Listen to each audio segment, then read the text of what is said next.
Hey, welcome back to CES 2021 with CNET. We're here this year to crack open some more gadgets, just like we do every year at CES. And of course, with us, we've got Tech Republic's Bill Detwiler. So, Bill, tell everybody what you're cracking open this year.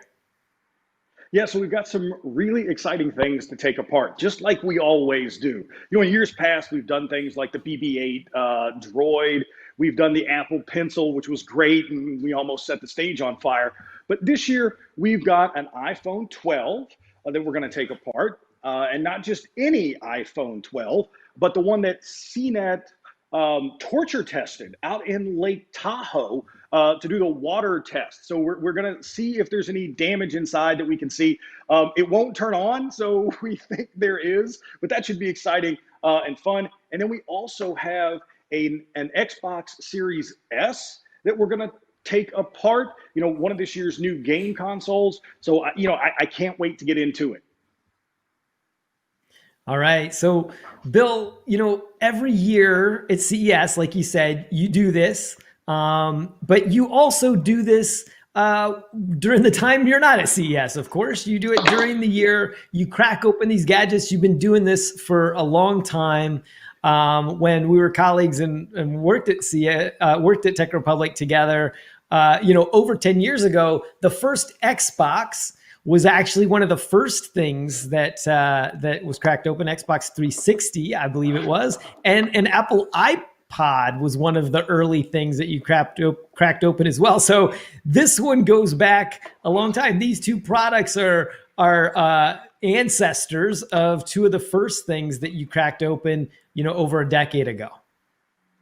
They are. I remember when we took apart the first iPhone. I think we used a kitchen knife, a razor blade, a few large screwdrivers. So it was quite an experience. We've moved on a little Yeah. bit. That's something that we always do really talk about with cracking opens. There are now a little more specialized tools. The screws that are special. You just saw me remove these little bitty screws here. These are pentalobe screws, and they are.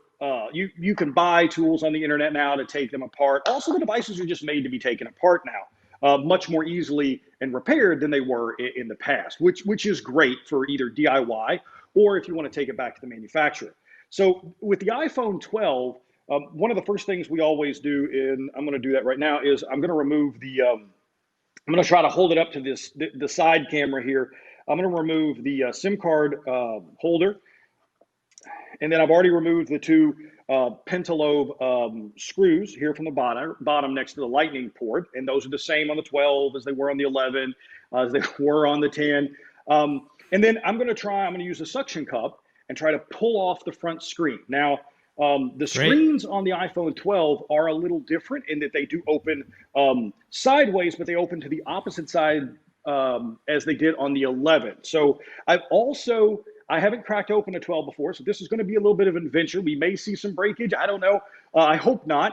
But again, this phone is already a little bit wonky because of the torture test that we did at Lake Tahoe, that CNET's Lexi Savides did, where they submerged it underwater. So we're going to see if this comes off. One of the things, this has an IP68 rating, and with that rating, it means it's rated down to 6 feet 20 meters for about 30 minutes. To do that, and it looks like I'm going to have to change up my thinking here a little bit. They had to include a little more adhesive, I think, within the iPhone, and so that has made these harder to take apart than perhaps previous versions that were a lot easier to take apart. So I'm going to see if I can't pop up the edge here. And if this If I can won't get in pop there and up, pop it Bill, up. if this won't pop up, Bill, does that mean you might have to bring out the heat gun?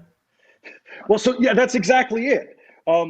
They have actually changed their recommendations for the Apple service guidelines for this phone, and they are recommended for the first time that they use heat to heat the adhesive, that holds the front glass display assembly to the base. And so I really would like to not crack it, but it is awfully hard to pull it up. I can see that now. So, and I also want to make sure we have plenty of time to get to the Xbox, the Series X, if I Sure. can't get this off. So I might have to bring out the heat gun, which is All standing right. by over here. And that's something that's also interesting too for this teardown. You know, we're kind of doing this a little bit on the fly. Sure. Jason, you know, it's all COVID right now, so we are. I'm actually in Louisville, where Tech Republic is located, and I'm filming this on an iPhone 11 for the main camera and an iPhone or an iPad Pro for the little close-up camera here. And you're beaming from a different location, and we're sending this That's right. signal over, I think, to Lake Tahoe, then to New Jersey, and then out to everyone else. So let's see what we can do. This is also with the iPhone 12. It's a little different. You know, obviously they changed the design of the iPhone 12, where it's got the different the sides here are more like reminiscent of previous iPhone models, the old Yeah, the 4 school and the 5. iPhones. Yeah, so we're gonna give this one more shot, and then I might have to break out the heat gun. Was really Yep. hoping. So you're using those little picks you're using there are very thin. They it looks like a guitar pick, but in reality, it's Yes, much thinner than that. And you're sliding that along the edge there to see if you can loosen the glass, I am. loosen the adhesive there. And you know, you do these things pretty regularly, and as I say every year, you know, you have a great track record of not breaking these things, of getting these I things usually open, don't. because Tech Republic, of course, is a We're focused gonna get the on heat gun. business users and IT professionals. So you know you're breaking these apart. We call it cracking open, but you rarely crack anything. You rarely literally crack it, because you're trying to get it apart, for IT professionals and for technicians and engineers, so that they can learn how to take these things apart from themselves, or to repair them if they're items that they need to use. Here comes the heat gun, or to Yep. also learn about these things. We learn a lot about these devices when you crack them open. It's also a way to learn about the chips that are inside, to learn more about the products themselves. And the more that you know about them, obviously, the better you can support them if you're an IT support professional and that kind of thing, which is, of course, what Tech Republic's audience includes a lot of professionals, IT administrators, IT support professionals, CIOs, and all of those folks. But Indeed. for the rest So of we're going to us, use a heat we're just gun curious. to try and loosen up this. Yeah, well, we're going to use a heat gun to try and, you know, satisfy that curiosity by loosening the adhesive that's inside here without setting anything on fire. You know, you can use hair dryers. You can use heat pads. You can use. I've even seen microwave pads that you can heat up and then lay on top for a time. But we're going to use a heat gun, which allows us to control the heat a little bit better. Now we're going to see what we can do. I still don't know if this is going to come off. I have heard that these are very difficult to get apart. I may just have to bite the bullet. Oh, there we go. Oh, getting some progress there. Yeah, we got a little bit of traction here. The heat helps.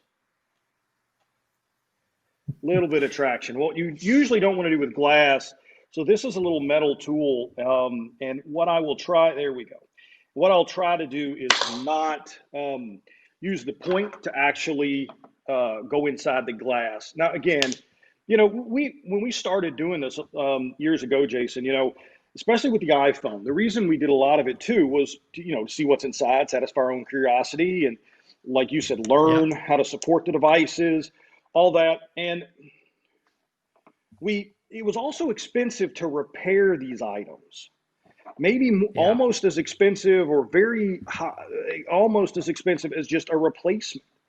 And so what we have, what's happened now is that the devices themselves have actually gotten cheaper to repair. So you can see how difficult a time I'm kind of having, and you know it is kind of, you know, there we go. And so, would I necessarily so recommend that people do this for their own devices? For this type of repair, no, I just don't recommend it. If you have Apple Okay. Care, if the device is still under warranty, whether it's a Samsung device or an Apple device, take it to an authorized repair center. It's $120, $130, $150, whatever the price is, usually to fix a broken screen, deal with some water damage, and it's you're probably going to have a little better outcome than if you try to do it yourself. Now, I say that because the device themselves are the repair cost has gone down, and so that's really the change. All right, so we managed to get this apart. The heat did the trick. I'm going to try to show this over here so people can kind of see me opening it up. You have to be very careful because there are really thin cables, and that's the other thing that once we get in here and we get a chance to look at some of the chips and the connectors. If you break one of the cables, if you damage one of the connectors, it can, that can increase the cost of repair. It can make the phone a simple repair of replacing the screen much more difficult. All right, I'm going to see if I can tilt this over here to the camera. And, okay. Now, here's something that's really interesting. That. So, okay. You got it. So if I lay this open here and you look inside, we can actually see. So we were talking about Lexi taking this and working with the drone company, taking it out to Lake Tahoe, right? Now, Lake Tahoe, fresh water, so you don't have the problem with salt water that you often do with electronics. At least if you can let fresh water that gets into electronics dry thoroughly, then, sometimes you can bring them back to life as long as there isn't any kind of electrical damage. You didn't get a short circuit to burn something out. Here, you can actually see inside, and I'm going to try and hold this up to my iPad camera. Yeah, wonderful. If I can, I don't know if it'll focus here, and you can see there's moisture inside this phone. Now, the CNET team, Lexi let this sit for 72 hours. So they sent it down on a drone, like I said, to 20 meters, and then to 60 or to 6 feet. And then down to 65 feet. So 6 meters and 20 meters. And if I got my math wrong, I apologize. But then it worked. It worked when it came back up. But then once they let it sit for 72 hours, they couldn't get out of anything other than diagnostic mode. And you can see in here, even after 72 hours, the seals on here, this is moisture. This is water. Now, I didn't put the water in here. This isn't from heating it up. But there's all kinds of water in here that it just makes the phone inoperable right now. And so the only way to actually bring this phone back to life would be to take it to an Apple store and see if they could do something with it. Remember, water damage typically is not covered by Apple Care, by the warranty on the iPhone, depending on what level of sort of Apple Care you may have. But yeah, water damage is not something that is really covered. So don't go scuba diving with your phone.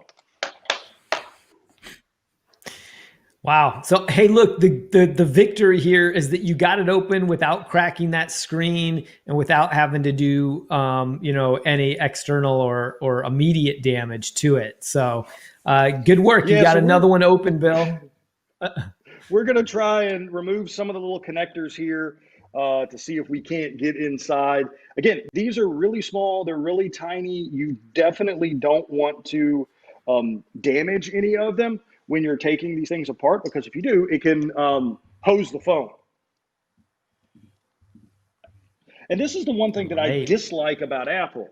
So Apple actually uses tons of, I don't know if I can see that. Can I get that up there? I don't know if the camera can pick this up. It's really tiny. Yeah, not bad. These are easy to lose. These are easy to misplace. It's easy to forget where it kind of goes exactly.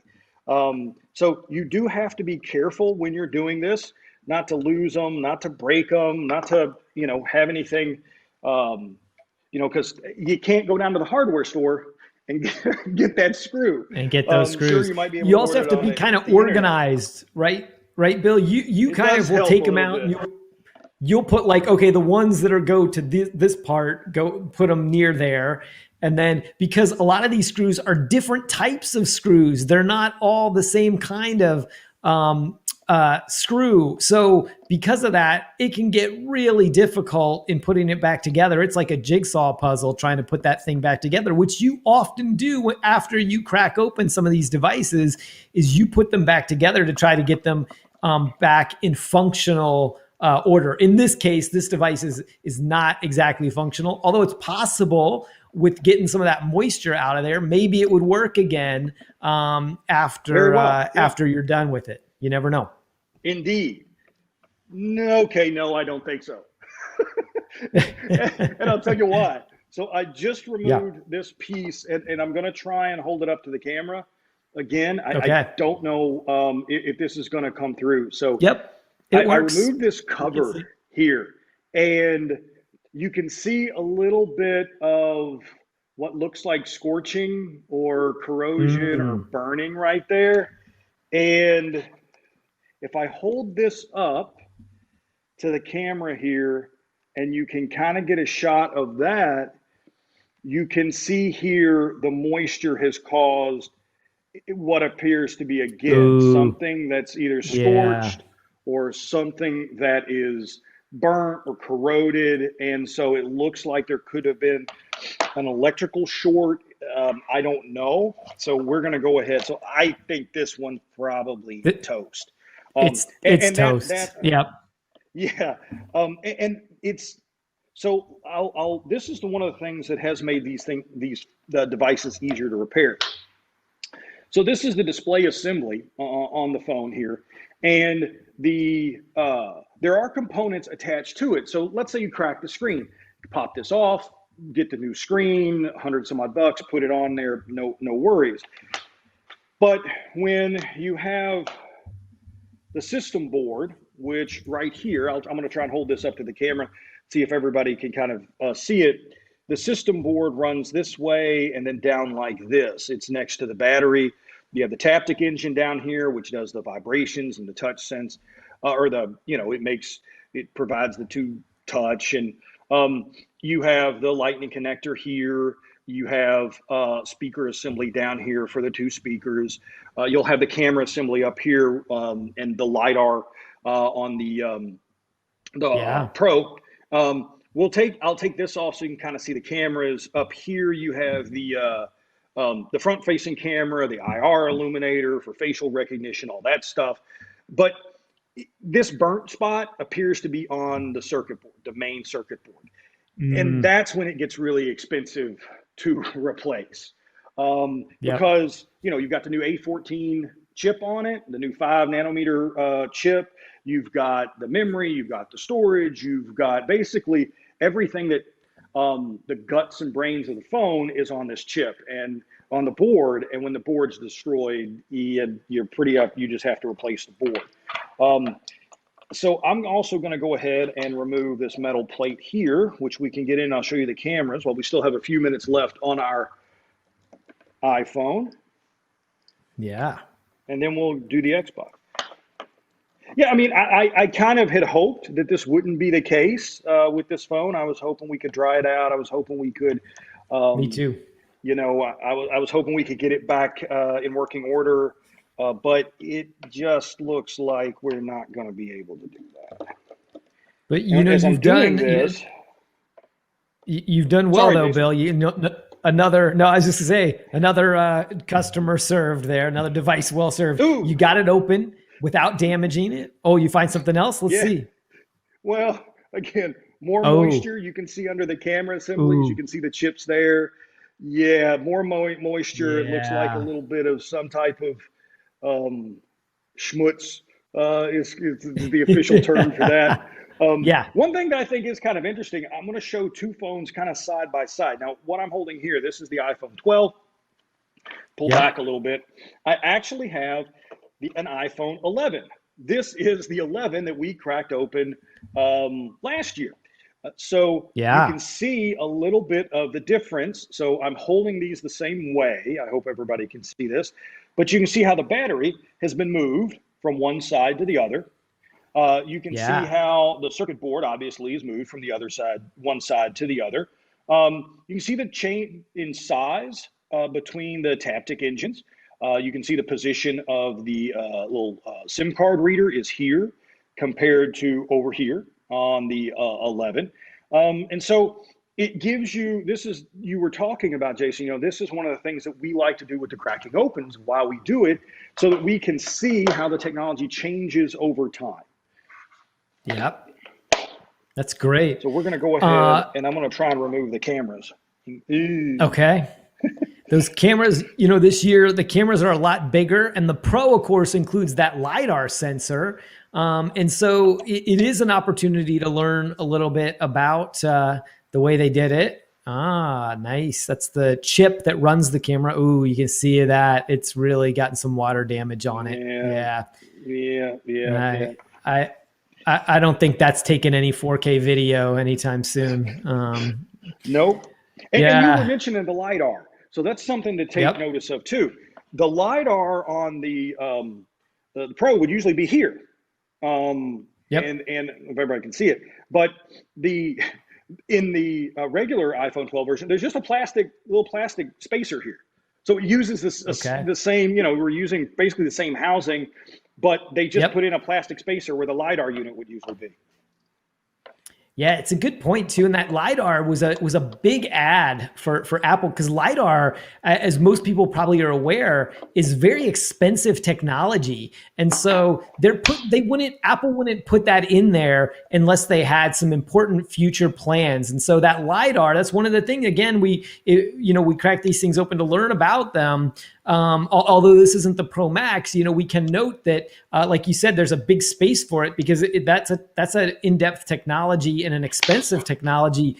People may have heard that, you know, Tesla hasn't put LiDAR in their vehicles because even though all of their vehicles are essentially or future-proofed for self-driving technology, and so they focused on sensors, radar sensors, sound sensors, and cameras, because the LiDAR is so expensive. Where some of the other automakers are using these giant LiDAR sensors, which are huge and very, very expensive. So it is a really interesting technology, and it probably says a little bit about Apple's ambitions to do some future work around augmented reality. And that's pretty interesting and exciting. So I'm trying to remove here the front-facing camera. I'm not sure if I'm going to be able to remove it without removing, okay, yeah, we can, I think, maybe. Oh, there are so many hidden connectors that are layered on top of each other that you really don't want to damage. Like, if, you know, at this point, it's not going to hurt this phone anymore. It's toast. But, you know, if you were doing it for your own phone, you definitely wouldn't want to damage them. And it looks like I will have to remove. So this is kind of the layers of different components that you have to remove. So I it doesn't look like I'm going to be able to get this out. This is the front-facing camera, the IR illuminator, facial recognition camera, and everything, without removing this little black spacer. To remove this little black spacer, unfortunately, there is a standoff. So this is a screw that has the receiver of a screw, the threads for a screw at the top of it, so another screw attaches into it. So I'll need to remove that before I can actually remove I can remove this little spacer. So we're going to see if we can do that real quick. It's like a carefully layered gourmet meal. It is. I will say that Apple's devices, like I said, and there's the standoff. So it's really hard to kind of see, which is a screw there and then a screw on top that one of the other screws could fit into. And with that, is there another standoff somewhere? It is tiny. And you do have to be careful, again, because it's not like I can go down to the hardware store and pick up another one of these, these little plastic pieces. Looks like there might be a standoff under, and there is. There's another standoff here. So I'll try to get my hands out of the way. One of the things that, I knew this phone was damaged, so I didn't necessarily do it, one of the first things you always want to do with any type of electronic, other than TVs, and I don't recommend you mess with TVs, is disconnect the battery. You always want to do that so that you don't have risk of damaging the device through some type of discharge or some type of short, but you also don't want to hurt yourself. All right, so we've removed that little plastic piece, and then we can remove what appears to be the camera assembly here, which has some very small, thin components that are connected with adhesive, and another screw. Geez, another. You mentioned screw. TVs, Bill, because last year at CES, you and David Katzmeyer and I did a video segment that people could find where we did actually crack open a Samsung TV, which was a lot of fun. And so we don't recommend people take those apart on themselves. But like you said, if you want to see one, let us do it so you don't have to. You can take a look at the cracking open from CES 2020 that you did with Katz and I. Okay, really? All right, one screw up here, which is being annoying. Okay. I might not be able to, there we go. Okay, so you can see these assemblies are all connected together. There's all different little ports. You've got the rear, it looks like the rear flash is there. You've got the front cameras are there. We can see. It almost looks like Wall-E. Yeah, yeah, it does. It does. All right, so I'm going to see if I can get the circuit board out. Let's see what we've got. Are these? And this is, again, one of the things. Oh yeah, they're Phillips screws. Come on. Sometimes they're Phillips, sometimes they're Torx, sometimes it's hard to tell. And different manufacturers do different things. Sure. Oh, there we go. So I had to change bits. For some reason, this screw that holds the circuit board in is just a hair larger.